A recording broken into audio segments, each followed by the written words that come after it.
दोस्तों, ब्रिक्स की बड़ी एक इम्पॉर्टेंट मीटिंग जो है वो हो रही है।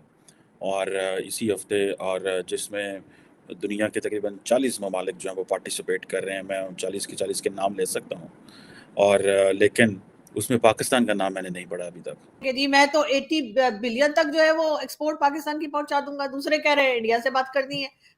भाई इंडिया से आप बात करिए। इंडिया के साथ बात करना ये बिजली का बटन तो नहीं है कि आपने सुबह ऑन कर दिया शाम को ऑफ कर दिया। उनसे भी तो पूछे, उनका दिल है आपसे बात करने का या नहीं। इन्होंने अफ्रीका में 7 एम्बेसीज खोल दी, होते डिप्लोमेट जाते ही नहीं। और कहते हैं सारे केड़ी था आप वो डिप्लोमेट्स होते हैं ना, आप देखें एक डिफरेंट बैचमेट्स होते हैं। एक ग्रुप जो CSS करके आया उसमें 12-15 लेट से 20। आरजुल एस्टेब्लिशमेंट ही तो 76 साल से भी चला रही है ना सारा कुछ। एस्टेब्लिशमेंट ही पहले भी इस तरह के देखे ना, जियाउल हक साहब क्या क्या कारनामे करके, अयूब खान साहब मैंने आपको बताया था आज जहां आप खड़े हैं इसके फाउंडर अयूब खान साहब।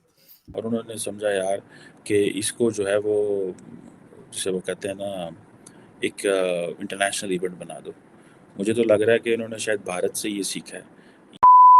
नमस्कार दोस्तों, ब्रिक्स की मीटिंग होने वाली है। आपको पता ही है ब्रिक्स की full form Brazil, India, Russia, China और साउथ अफ्रीका। इसमें 40 देशों को इनवाइट किया गया है, पर इसमें पाकिस्तान को इनवाइट नहीं किया गया, जिससे जो पाकिस्तान की हैसियत है वो सामने आ जाती है कि पाकिस्तान की वर्ल्ड में क्या इज्जत है, जो कि कुछ भी नहीं है। आप देखिए इस पर पाकिस्तान ने क्या बोला है। दोस्तों, ब्रिक्स की बड़ी एक इम्पॉर्टेंट मीटिंग जो है वो हो रही है। और इसी हफ्ते और जिसमें दुनिया के तकरीबन 40 ममालिक जो हैं वो पार्टिसिपेट कर रहे हैं। मैं उन 40 के 40 के नाम ले सकता हूँ। और लेकिन उसमें पाकिस्तान का नाम मैंने नहीं पढ़ा अभी तक। हो सकता है पाकिस्तान की चुपके चुपके जो है कितने पड़ गया हुए होते। ठीक है, किसी जो वहाँ पे समंदरी या कश्ती पता नहीं कैसे पहुँचा होगा। लेकिन सारी दुनिया इकट्ठी हो रही है। और आपको पता है ब्रिक्स बेसिकली जो Brazil, Russia, India, China and south Africa 5 ममालिक जो हैं, ये एक इनके ग्रुप है जिसकी बातें ये चल रही हैं कि वो इसको एक्सपैंड करने जा रहे हैं। और मज़े की बात है ना, पाकिस्तान के एक्सपेंशन में नाम है, किसी चीज़ में नाम नहीं। ठीक है जी। अब ये सारी की सारी इमर्जिंग इकोनॉमीज़ हैं सब। और सुनने में ये आ रहा है कि 22 से 24 अगस्त के बीच में ये हो रही है जोहानिसबर्ग में। और मज़े की बात यह है कि जिसे वो बोलते हैं साउथ अफ्रीका जो है उसने इसको अपॉर्चुनिटी समझा। और उन्होंने समझा यार कि इसको जो है वो जिसे वो कहते हैं ना एक इंटरनेशनल इवेंट बना दो। मुझे तो लग रहा है कि इन्होंने शायद भारत से ये सीखा है, या रिसेंटली जो G7 में चीज़ें हुई हैं वहाँ से सीखा है।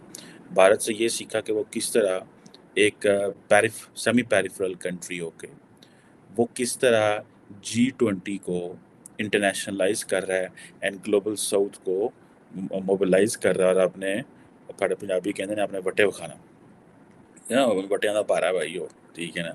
सो they have understood that to show its weight. और ये करते हैं वो जिसे कर रहे हैं।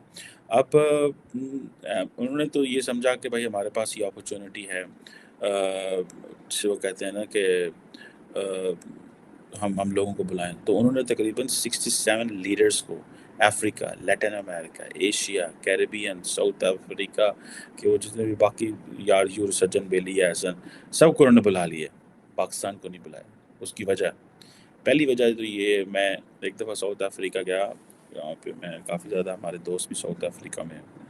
उन्होंने मुझे बताया कि आज तक कोई पाकिस्तानी प्राइम मिनिस्टर कभी साउथ अफ्रीका नहीं गया, कभी कोई पाकिस्तानी प्रेसिडेंट नहीं गया साउथ अफ्रीका। ये डिप्लोमेसी की बातें करते हैं, ये कहते हैं जी हम बड़ी वाइब्रेंट डिप्लोमेसी है, हम बड़ा ये है वो है। ठीक है जनाब। ये अभी इंडिया जिन्हें अफ्रीका ध्यान ज़्यादा की था इन्होंने कैसे ऐसे की करिए। उन्होंने कहा हम ऐसे करते हैं, हम 7 एम्बेसीज और खोल देते हैं। इन्होंने अफ्रीका में 7 एम्बेसीज खोल दी, उतने डिप्लोमेट जाते ही नहीं।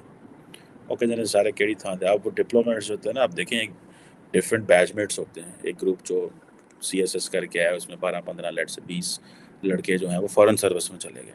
अब एक मुंडे ਨੂੰ ਤੁਸੀਂ ਘੱਲ ਦਿਓ न्यूयॉर्क, एक को घੱਲ ਦਿਓ लंडन, एक बैठा हो जनाब टोक्यो, तो एक ਨੂੰ ਤੁਸੀਂ ਬਰੂੰਡੀ ਪਾਇਆ हो या सूडान पाया हो। उस सूडान वाला तो कॉम्प्लेक्स के शिकार हो जाना। आई नो ये होता है चीज़ें। किसके अंदर इतनी अफ्रीका की होती है, लाल मिट्टी तो काली मिट्टी तो पता नहीं उधर क्या है। ठीक है। वो मैंने एक दफ़ा क्या मूवी देखी थी, ब्लड डायमंड्स। तो उसमें वो कहता है कि वो बड़ा उसमें कत्ल गारत होती है, तो पीछे जो उसका मास्टरमाइंड होता है तो वो जिसे कहते हैं ना कि वो मिट्टी का उठाता है ऐसे, तो उसका रंग रेड होता है, तो उसको कहता है कि जी मैं तो 80 बिलियन तक जो है वो एक्सपोर्ट पाकिस्तान की पहुंचा दूंगा, दूसरे कह रहे हैं इंडिया से बात करनी है। भाई इंडिया से आप बात करिए, इंडिया के साथ बात करना ये बिजली का बटन तो नहीं है कि आपने सुबह ऑन कर दिया शाम को ऑफ कर दिया। उनसे भी तो पूछे, उनका दिल है आपसे बात करने का या नहीं है, वो आप पे एतमाद करते हैं या नहीं करते हैं। ये इस तरह के ये बच्चों का खेल थोड़ी है, आज हम आए लूडो खेलते हैं, ये लूडो वाली गेम तो नहीं है ना। ये तो स्टेटमेंटों से बात आगे। लेकिन एक और बात बताऊं मैं आपको, ठीक है आपने स्टेटमेंट दी कि हम भारत से बात करना चाहते हैं, लेकिन मिशाल को साथ मिशाद मलक को आपने रख लिया है साथ कैबिनेट। ये किस तरह का भी है? मुझे आप इससे आप तो खुद कंफ्यूज नजर आ रहे हैं, आप खुद कंफ्यूज नजर आ रहे हैं। और दूसरा आरजू, मैंने इसको इस कैबिनेट को पढ़ने की कोशिश की है, इससे पूरा माइंडसेट पता चलता है आप किस डायरेक्शन में जा रहे हैं। इसमें ज्यादातर जो आपके वुज़रा हैं उनमें कुछ चीजें देखी गई हैं कि वो सूट पहनते अच्छे लगते हैं, एज उनकी मुनासिब हो, ज्यादा बूढ़े ना हो, सूट में अच्छे लगे, इंग्लिश बोलने की सलाहियत रखते हैं नहीं रखते, इंग्लिश लिख सकते हैं कि नहीं लिख सकते, सिर्फ ये चीजें देखी गई।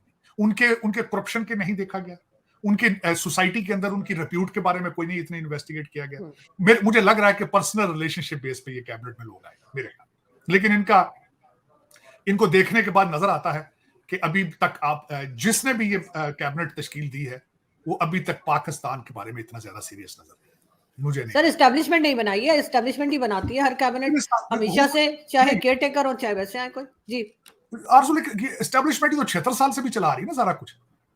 एस्टेब्लिशमेंट ही पहले भी इस तरह के देखे ना, ज़ियाउल हक साहब क्या क्या कारनामे करके, अयूब खान साहब, मैंने आपको बताया था आज जहां आप खड़े हैं इसके फाउंडर अयूब खान साहब।